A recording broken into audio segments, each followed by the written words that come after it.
Assalamualaikum warahmatullahi wabarakatuh. Perkenalkan, nama saya Amelia Selina Putri. Saya dari kelas A1 Manajemen semester 5.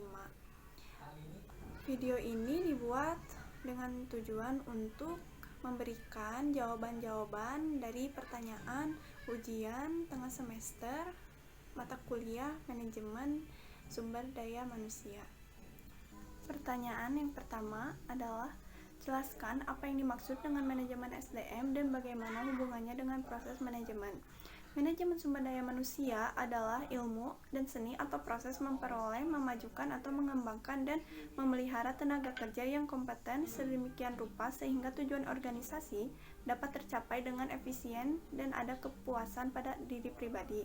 MSDM berhubungan dengan proses manajemen melingkupi perencanaan, pengorganisasian, pengarahan, dan pengawasan daripada pengadaan, pengembangan, pemberian balas jasa, pengintegrasian, pemeliharaan, dan pemisahan sumber daya manusia ke suatu titik akhir di mana tujuan-tujuan perorangan, organisasi, dan masyarakat terpenuhi.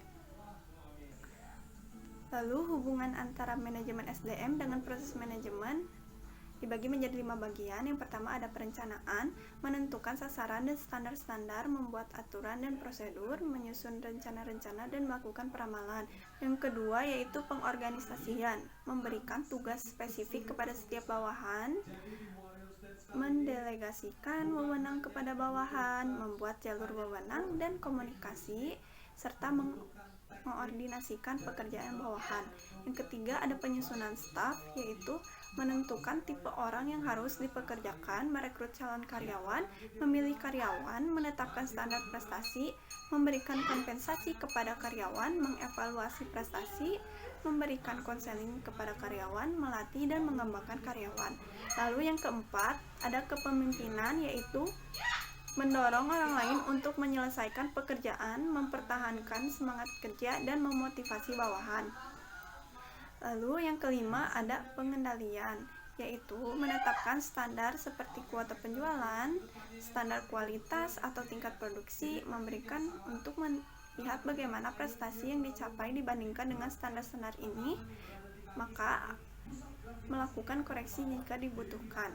Pertanyaan selanjutnya yaitu memberikan contoh mengenai bagaimana konsep dan teknik manajemen sumber daya manusia dapat berguna bagi semua manajer. Yang pertama, melakukan analisis pekerjaan atau menentukan pekerjaan setiap karyawan. Lalu yang kedua, merencanakan kebutuhan tenaga kerja dan merekrut calon karyawan. Yang ketiga, memilih calon karyawan. Yang keempat ada mengorientasikan dan melatih karyawan-karyawan baru. Yang keenam, mengatur upah dan gaji atau memberikan kompensasi kepada karyawan. Lalu yang terakhir ada memberikan insentif dan keuntungan kepada karyawan. Lalu pertanyaan yang ketiga, jelaskan bagaimana Anda akan melakukan sebuah analisis pekerjaan. Proses analisis pekerjaan ada 3 tahapan. Tahap 1, persiapan analisis pekerjaan yang meliputi identifikasi pekerjaan dan penyusunan daftar pertanyaan. Tahap 2, mengumpulkan data yang meliputi observasi, wawancara, kuesioner, dan kombinasi. Tahap 3, penyempurnaan data yang meliputi analis, memilah data yang berguna atau yang tidak dipakai, menyaring data yang relevan atau yang tidak relevan, kemudian mereview informasi yang terkumpul bersama dengan orang-orang yang bersangkutan dengan pekerjaan. Semua tahap ini dilakukan agar perusahaan dapat mencapai tujuan yang telah disepakati. Pertanyaan yang keempat, apakah menurut Anda semua perusahaan benar-benar dapat berhasil tanpa deskripsi pekerjaan yang terperinci? Berikan alasannya jika jawabannya iya atau tidak. Menurut saya tidak, karena deskripsi pekerjaan yang terperinci itu sangat penting bagi perusahaan, dan berhasilnya suatu perusahaan untuk mencapai tujuan itu dilihat dari kinerja para karyawan dengan masing-masing pekerjaannya. Jika pekerjaan tidak dapat dideskripsikan dengan terperinci, maka rencana yang sudah disepakati oleh perusahaan atau yang sudah dibuat oleh perusahaan akan gagal atau mengalami penurunan kualitas. Dengan deskripsi pekerjaan yang terperinci juga dapat menempatkan para karyawan terhadap pekerjaan yang telah menjadi passionnya atau karyawan yang memiliki skill dalam pekerjaan tersebut. Hal ini dapat kita ketahui dengan istilah job description. Job description termasuk dalam penggunaan analisis informasi pekerjaan, yang dimana job description ini menyusun suatu pernyataan tertulis yang menguraikan fungsi, tugas-tugas, tanggung jawab, wewenang, kondisi kerja, dan aspek-aspek pekerjaan tertentu. Pertanyaan kelima, jelaskan secara singkat setiap langkah dalam proses rekrutmen dan seleksi. Langkah-langkah dalam proses rekrutmen. Langkah-langkah dalam proses rekrutmen. 1. Menganalisis kebutuhan posisi atau jabatan dan berapa jumlah tenaga kerja yang diperlukan. Perusahaan harus mengidentifikasi terlebih dahulu terkait adanya kebutuhan karyawan baru yang harus direkrut. Yang kedua, rencanakan perekrutan untuk posisi yang diinginkan. Perusahaan harus menyusun perencanaan untuk posisi yang dibutuhkan, seperti menuliskan deskripsi pekerjaan, kualifikasi, dan pengalaman yang diperlukan. Yang ketiga, memasang iklan lowongan kerja atau mempublikasikan. Tim HRD dapat membuat pengumuman secara internal mengenai lowongan kerja baru untuk mendapatkannya dari SDM yang sudah ada. Kemudian, pilihan media untuk memasang iklan lowongan seperti media cetak atau online. Selain itu, tim HRD juga bisa menggunakan jasa portal khusus pencari kerja secara online seperti Jobstreet, Indojobs, Karir.com, dan lain sebagainya. Yang keempat, meninjau dan memproses lamaran yang masuk serta melakukan wawancara.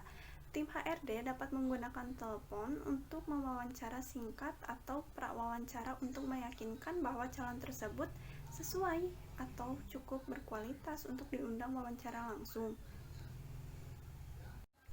Yang kelima, memilih kandidat yang sesuai dan membuat penawaran kerja. Jika sudah melakukan semua langkah yang sebelumnya, maka tim HRD siap untuk memilih kandidat yang sesuai dengan kebutuhan perusahaan. Kemudian, persiapkan penawaran dan kontrak kerja yang sesuai dengan posisi dan jabatan tersebut. Lalu membuat surat pemberitahuan dan ucapan terima kasih kepada para kandidat yang belum diterima bekerja. Hal ini dilakukan agar membuat cerita perusahaan baik di mata para pelamar kerja. Yang keenam atau yang terakhir, menyambut karyawan baru. Menyambut karyawan baru perusahaan dengan ramah, karena impresi pertama yang baik akan menentukan hubungan kerja yang baik pula. Ajaklah karyawan baru untuk berkeliling dan memperkenalkan dengan beberapa karyawan lain untuk membuat karyawan baru merasa diterima dengan baik. Lalu berikutnya ada langkah-langkah dalam proses seleksi, yaitu 1. Penerimaan pendahuluan pelamar, 2. Tes-tes penerimaan, 3. Wawancara seleksi, 4. Pemeriksaan referensi, 5. Evaluasi medis atau tes kesehatan, 6. Wawancara, lalu yang terakhir ada keputusan penerimaan. Pertanyaan ke-6, untuk jenis pekerjaan apakah menurut Anda wawancara tidak terstruktur menjadi bentuk yang paling tepat? Jelaskan alasannya. Menurut saya, jenis pekerjaan yang menggunakan wawancara tidak terstruktur yaitu seperti waiters, cleaning service, atau sales marketing. Karena wawancara tidak terstruktur ini lebih mengejar poin-poin yang ingin diketahui oleh sang manajer atau HRD-nya. Wawancara tidak terstruktur juga digunakan oleh perusahaan untuk menyaring tenaga kerja yang tidak memiliki jabatan dengan posisi penting dalam perusahaan dan tanggung jawab yang besar seperti jabatan untuk manajer. Lalu, wawancara tidak terstruktur memiliki arah pembicaraan dengan jelas, dan wawancara jenis ini adalah pembicaraannya akan berlangsung dalam suasana yang bebas dan santai. Namun, wawancara tidak terstruktur ini memiliki kelemahan, yaitu pembicaraan akan menjadi tidak karuan atau tidak fokus sehingga mudah menyimpang ke arah yang lain. Sedangkan wawancara berstruktur biasanya digunakan oleh perusahaan untuk menyaring karyawan yang memiliki keterampilan dan kualifikasi yang diinginkan oleh perusahaan untuk menempati posisi yang penting dalam perusahaan tersebut dengan tanggung jawab yang berat. Wawancara terstruktur juga memiliki pertanyaan-pertanyaan yang berbobot untuk calon tenaga kerjanya.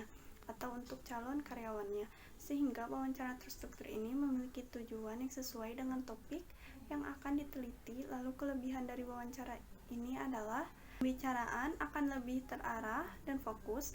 Ada juga kelemahannya, yaitu pertanyaan yang telah disiapkan membuat sesi wawancara ini terasa formal, yang calon tenaga kerja mungkin akan terasa formal, yang membuat calon karyawan mungkin akan dapat tidak terus terang dalam menjawab pertanyaannya karena ingin terlihat perfect. Saya ingin menambahkan sedikit pengalaman saya saat melakukan wawancara dulu. Saya melamar pekerjaan dengan posisi sebagai waiters di salah satu restoran di Bandung. Saat itu saya memberikan surat-surat lamaran saya kepada restoran tersebut melalui alamat email. Lalu beberapa hari kemudian saya ditelepon oleh pihak restoran tersebut untuk melakukan wawancara secara langsung. Lalu saya pergi ke restoran tersebut dan melakukan wawancara secara langsung dengan HRD-nya.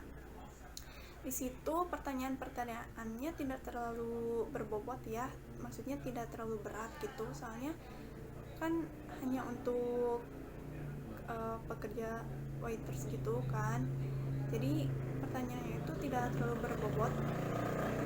Nah, menurut saya pertanyaan yang seperti itu tuh termasuk ke dalam wawancara tidak terstruktur karena tidak memiliki hal tertentu yang sesuai dengan kemampuan dan kualifikasi yang diinginkan si perusahaan tersebut atau si restoran tersebut.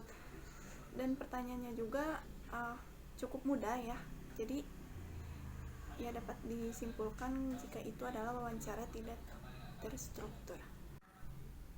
Lalu pertanyaan ke-7, jelaskan mengapa penetapan kebijakan kompensasi harus sejalan dengan strategi bisnis perusahaan. Kompensasi harus berjalan sejalan dengan strategi bisnis perusahaan agar tujuan perusahaan dapat tercapai.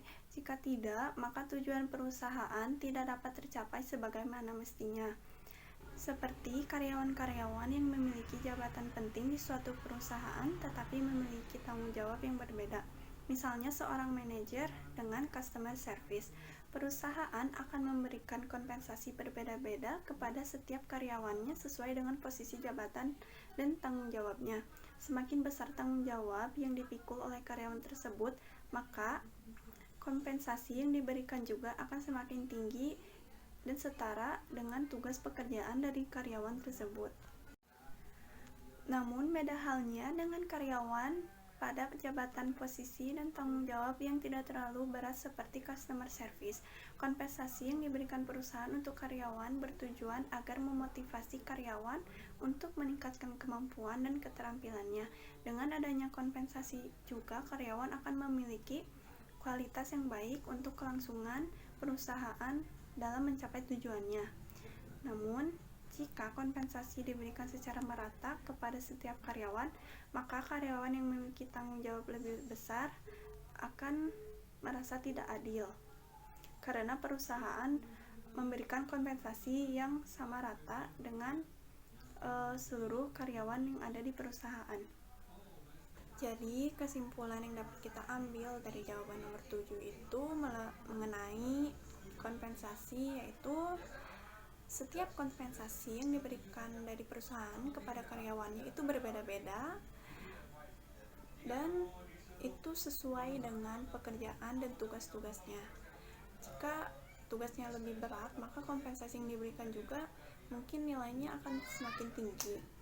Dan jika pekerjaannya memiliki tanggung jawab yang tidak terlalu berat ya, jadi kompensasinya juga tidak akan terlalu tinggi. Dan beda halnya dengan karyawan yang memiliki tugas yang lebih berat dan tanggung jawabnya yang lebih besar. Lalu tujuan dari kompensasi ini yaitu untuk memotivasi karyawan agar lebih giat dalam melakukan tugas pekerjaannya, lalu meningkatkan kemampuan dan keterampilannya, kan tadi saya sudah menjelaskannya. Jadi menurut saya kompensasi ini sangat penting ya di sebuah perusahaan agar perusahaan itu makmur dan sejahtera. Jadi ada timbal baliknya gitu. Jadi perusahaan ngasih kompensasi, lalu karyawan memberikan kinerja yang berkualitas. Sekian jawaban yang dapat saya sampaikan, semoga hasilnya memuaskan dan semoga video ini dapat bermanfaat bagi teman-teman yang menonton video ini. Terima kasih. Wassalamualaikum warahmatullahi wabarakatuh.